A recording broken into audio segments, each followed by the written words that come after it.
Hello guys guys आज हम बात करने वाले हैं यूपी ट्रिपल एससी में एक जो पहली परीक्षा होने वाली है लॉकडाउन के बाद से, वो है वन रक्षक यानी कि फॉरेस्ट गार्ड की परीक्षा। फॉरेस्ट गार्ड का सिलेबस आज से लगभग एक साल पहले ही इनका आ गया था और उस सिलेबस में अगर आप हिंदी के सिलेबस को उठा कर देखोगे तो 2 लाइन का सिलेबस दिया गया है कि हिंदी भाषा का सामान्य ज्ञान और लेखन से संबंधित प्रश्न पूछे जाएंगे जिसका स्तर इंटरमीडिएट लेवल का होगा। देखो उस सिलेबस से आप कोई भी अनुमान नहीं लगा सकते कि यूपी ट्रिपल एससी में फॉरेस्ट गार्ड यानी कि वन रक्षक में हिंदी का सिलेबस क्या है, लेकिन जैसा कि यूपी ट्रिपल एससी का पैटर्न है वो कहां कहां से क्वेश्चन पूछता है और इसके पिछले जितने भी पेपर हुए हैं जिसमें हिंदी का वेटेज ज्यादा रहा है। ज्यादा होने से मतलब है कुछ ऐसे पेपर होते हैं जिसमें आपकी मैथ नहीं आती है, हिंदी का पोर्शन बहुत ही बड़ा होता है। जैसे जूनियर असिस्टेंट का पेपर था उसमें 60 नंबर की हिंदी थी। तो ऐसे बहुत सारे पेपर होते हैं जिसमें 25% हिंदी होती है। अगर 100 क्वेश्चन है तो 25 क्वेश्चन हिंदी की होती है। बहुत ऐसे पेपर होते हैं जिसमें हिंदी का वेटेज बहुत ज्यादा होता है, उसमें हिंदी के बहुत सारे ऐसे टॉपिक होते हैं जो आपके इंट्रोड्यूस हो जाते हैं। उन सारे पेपरों को एनालिसिस करने के बाद एक टॉपिक वाइज आपका सिलेबस हम लेके आए हैं हिंदी का। और ट्रस्ट में अगर इस सिलेबस को आप लोग आत्मसात कर लेते हो, इस सिलेबस को आप लोग पढ़ लेते हो और आपकी क्लासेस भी हम लगाने वाले हैं, तो आपका हिंदी में जो 80 नंबर का है, हिंदी सबसे बड़ा पोर्शन है। तीन ही सब्जेक्ट है, हिंदी, रीजनिंग और जीके, जिसमें हिंदी में आपके कितने क्वेश्चन आने वाले हैं? 80 क्वेश्चन आने वाले हैं। जो मॉडल पेपर आप फॉलो कर सकते हो वन रक्षक के लिए वो हो सकता है आपका जूनियर असिस्टेंट 2019 का पेपर। मैं ऐसा क्यों कह रहा हूं? क्योंकि आपका जो पेपर हिंदी का आएगा वो जूनियर असिस्टेंट के पेपर 2019 में जो हुआ था उसी के इर्द गिर्द आपको देखने को वो पेपर मिलेगा। अब हम सिलेबस के बारे में बात कर लेते हैं। गाइस वन रक्षक का जो हिंदी का सिलेबस है उसको 2 पार्ट में हम डिवाइड कर देते हैं। एक पार्ट आपका वो है जो आपका थ्योरी पोर्शन है, जो आपको पढ़ना होता है, और एक पार्ट वो होता है जो आपको रटना होता है। जो आपका ये वाला 80 नंबर का है, जहां तक आपका पेपर का सवाल है तो ये मान के चलो कि 30 to 35 क्वेश्चन आपके यहां से मिलेंगे, ठीक है, और 40 to 45 क्वेश्चन आपके यहां से मिलेंगे, ठीक है। 40 to 45 क्वेश्चन, ये थोड़ा थोड़ा वेरी कर लेगा।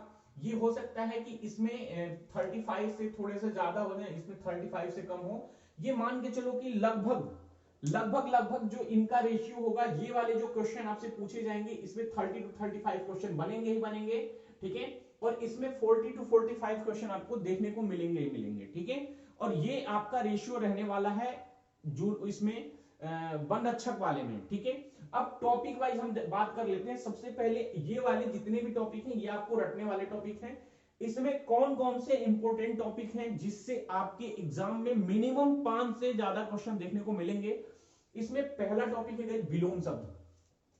जितने भी स्टार लगा रहे हैं वो आप ध्यान रखना, विलोम शब्द से मिनिमम आपके 5 से 6 क्वेश्चन देखने को मिलेंगे। दूसरा है पर्यायवाची शब्द, ठीक है। इसके बाद से आपकी मुहावरा और लोकोक्तियां, इससे बहुत सारे क्वेश्चन देखने को मिलेंगे। तत्सम तद्भव, इससे क्वेश्चन देखने को मिलेंगे, ठीक है। अनेक शब्दों के लिए एक शब्द, इससे भी क्वेश्चन देखने को मिलेंगे, ठीक है। ये 5 टॉपिक है रटने वाले में, विलोम शब्द, पर्यायवाची शब्द, मुहावरे और लोकोक्तियां, तत्सम तद्भव और अनेक शब्दों के लिए एक शब्द। इसके अलावा कौन कौन से हैं? समश्रुत भिन्नार्थक शब्द, यानी कि ऐसे शब्द जो सुनने में तो एक साथ लगते हैं लेकिन उनके अर्थ भिन्न होते हैं, उनको बोलते हैं। दूसरा है शब्द शुद्धि, कुछ शब्द आपको देखने को मिलेंगे जिनको आपको शुद्ध करना होगा। उनका जैसे ही होता है कि उसमें त्रुटि होगी, उसको आपको सुधारना होगा। इससे भी आपके 1 से 2 क्वेश्चन देखने को मिल सकते हैं। तीसरा जो है आपका ये समानार्थी शब्द, ये देखो पर्यायवाची शब्द और समानार्थी शब्द अलग अलग हैं, तो ये आपका वो टॉपिक है जो आपको रटने वाले हैं। विलोम शब्द, पर्यायवाची शब्द, समश्रुत भिन्नार्थक, शब्द शुद्धि, मुहावरे और लोकोक्तियां, तत्सम तद्भव, अनेक शब्दों के लिए एक शब्द, समानार्थी शब्द, ठीक है। ये वो शब्द हैं जो आपको रटने हैं। और देखो आपको क्या करना है गाइस, 2 बुक हमने बार बार बोला है कि ए बुक आपका है आदित्य पब्लिकेशन, दूसरी है आपकी लूसेंट। लूसेंट में थ्योरी काफी अच्छा दिया है और आदित्य पब्लिकेशन में ये टॉपिक आप कवर कर सकते हो, ठीक है, आपका कवर हो जाएगा। उसके अलावा भी आप अगर केवल इस वाले पोर्शन के लिए किसी दूसरे बुक का भी सहारा ले सकते हो जहां से भी आपको वर्ड पावर हो। ये सारे के सारे अगर देखा जाए तो वर्ड मीनिंग का पोर्शन है, ठीक है। विलोम शब्द का यूज आप पर्यायवाची शब्द में कर सकते हो, ऐसे इसमें भी कर सकते हो।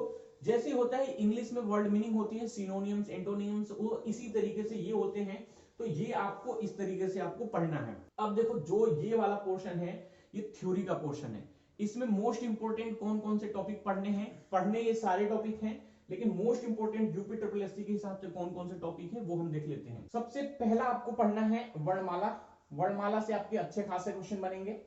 फिर संधि, पढ़ना सारे टॉपिक है लेकिन मोस्ट इंपोर्टेंट बता रहे हैं। समास, समास से क्वेश्चन आपके बनते हैं।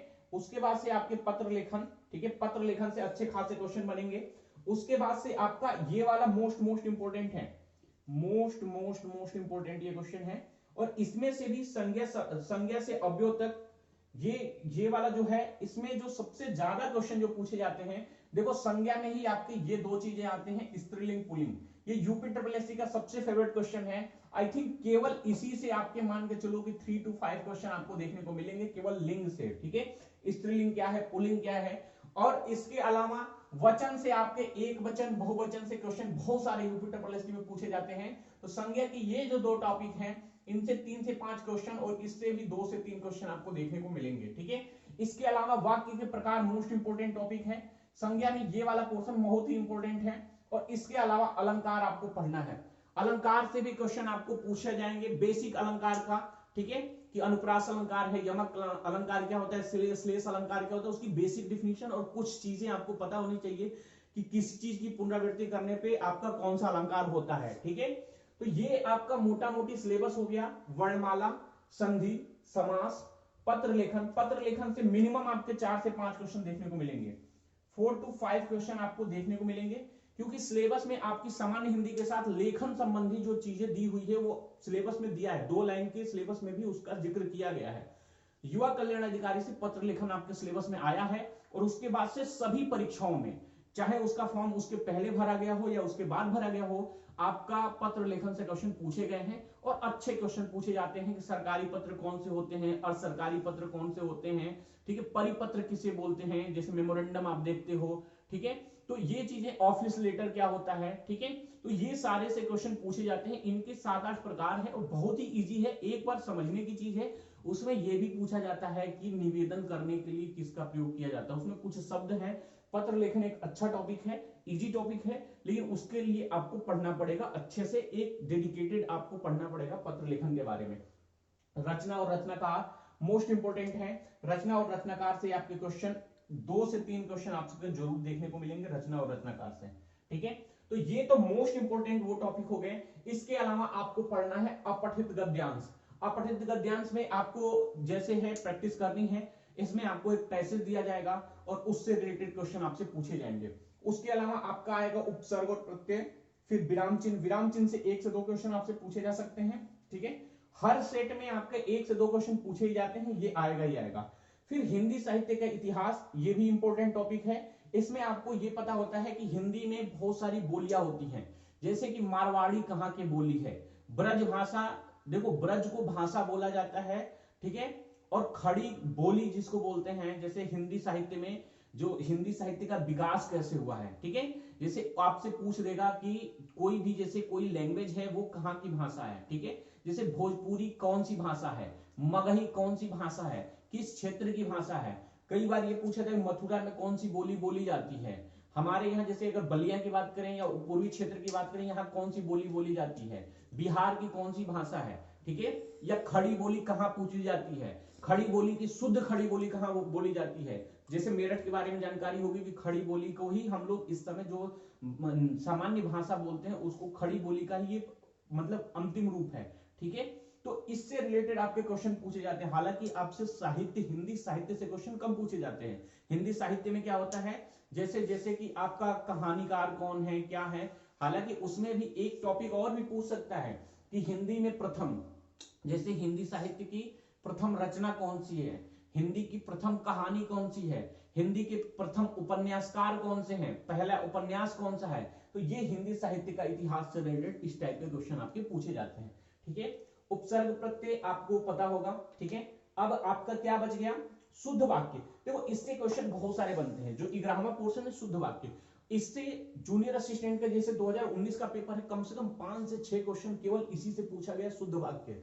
शुद्ध वाक्य का मतलब होता है एक वाक्य दे देगा, उसमें कुछ त्रुटियां दे देगा, उसमें हो सकता है कि संज्ञा में त्रुटि दे, सर्वनाम में त्रुटि दे, विशेषण में त्रुटि दे, क्रिया में त्रुटि दे। हालांकि इतना डीप में आपको नहीं पढ़ना है, जब आप उसको वाक्य को पढ़ोगे तो आपको खुद ही थोड़ा अटपटा लगेगा। क्योंकि ऐसा क्यों मैं बोल रहा हूं, क्योंकि हम और आप हिंदी भाषी हैं। यही अगर इंग्लिश लैंग्वेज में अगर इसका यूज कराया जाए इंग्लिश में, तो आपको रटना पड़ता है, आपको ग्रामर की जानकारी होनी है। अगर कोई इंग्लिश का पढ़ने वाला बच्चा हो जिसकी हिंदी साहित्य इंग्लिश साहित्य बहुत अच्छी हो, तो वो इंग्लिश के पेपर में ये वाला इंग्लिश में बहुत अच्छा आता है, ठीक है, इस वाले को वो बहुत आसानी से कर सकता है। लेकिन हिंदी वाले बच्चों को इशू होता है। ऐसे ही अगर आप इंग्लिश मीडियम के हो तो इस पे आप थोड़ा सा विशेष ध्यान देना। ये आपका अच्छा कैसे हो सकता है, जब आप हिंदी ज्यादा पढ़ते हो, साहित्य ज्यादा पढ़ते हो या पेपर हिंदी में पढ़ते हो, तो आप में अगर हिंदी भाषी क्षेत्र हो, हिंदी आपकी अच्छी है, तो इसमें आपको कोई समस्या नहीं होगी। अगर आप इंग्लिश के बच्चे हो, अगर आप इंग्लिश मीडियम से पढ़े हो, तो इसको आपको प्रैक्टिस करनी पड़ेगी।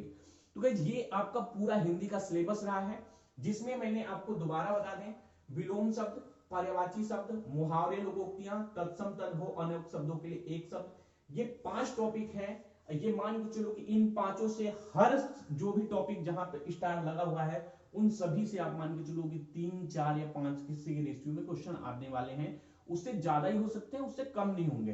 दूसरी बात है, इसके पहले जितने भी यूपी ट्रिपल एससी के एग्जाम है, अपना चैनल केवल यूपी ट्रिपल एससी की परीक्षाएं, उसमें सिलेक्शन दिलाने के लिए जाना जाता है, और अपने चैनल से लगभग हर परीक्षा में अच्छे खासा मात्रा में बच्चे सिलेक्शन लेते हैं। दूसरी बात है कि इसके लिए जगह हमारे पास अभी बहुत सारी क्लासेस हैं। यूपी ट्रिपल एससी पीटी के भी बैच चल रहे हैं, आप में से किसी को ज्वाइन करना होगा तो आप ज्वाइन कर सकते हो। यूपी ट्रिपल एससी पीटी के बैच को आप लोग ज्वाइन कर सकते हो। ये लिखना है UP triple SC PT batch को ज्वाइन करना है, तो आपको लिखना है यूपी ट्रिपल एससी पीटी के बैच को ज्वाइन करने के लिए एक नंबर है 9315364291, 9315364291, या 8802827243, 8802827243 या 9315364291।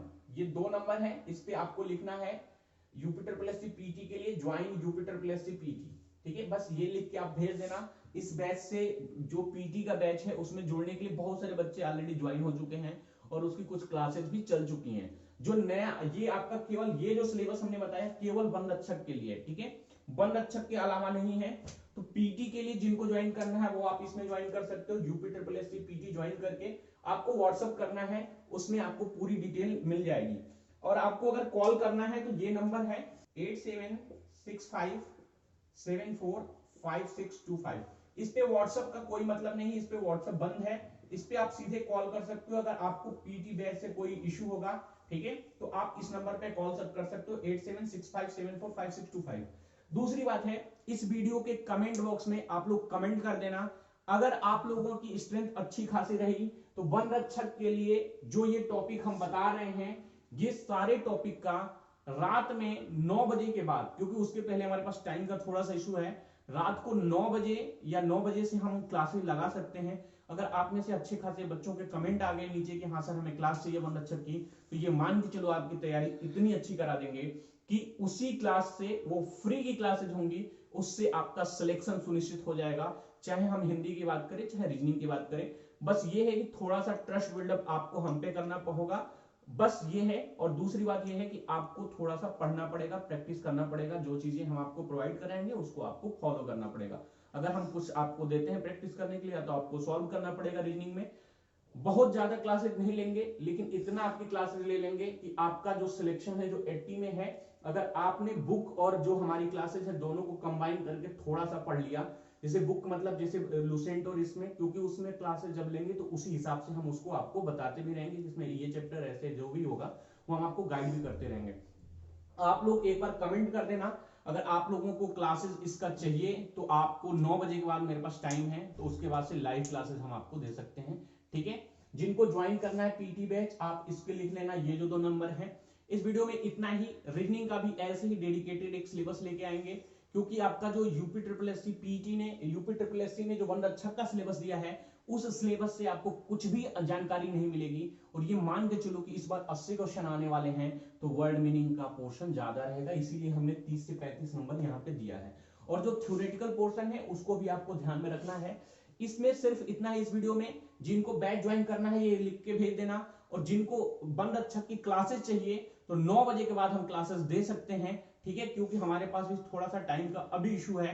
तो आप लोग कमेंट करना, अगर आपकी स्ट्रेंथ रहेगी तो हम क्लासेस जरूर लगाएंगे। सबको बाय बाय है, टेक केयर है, जय हिंद।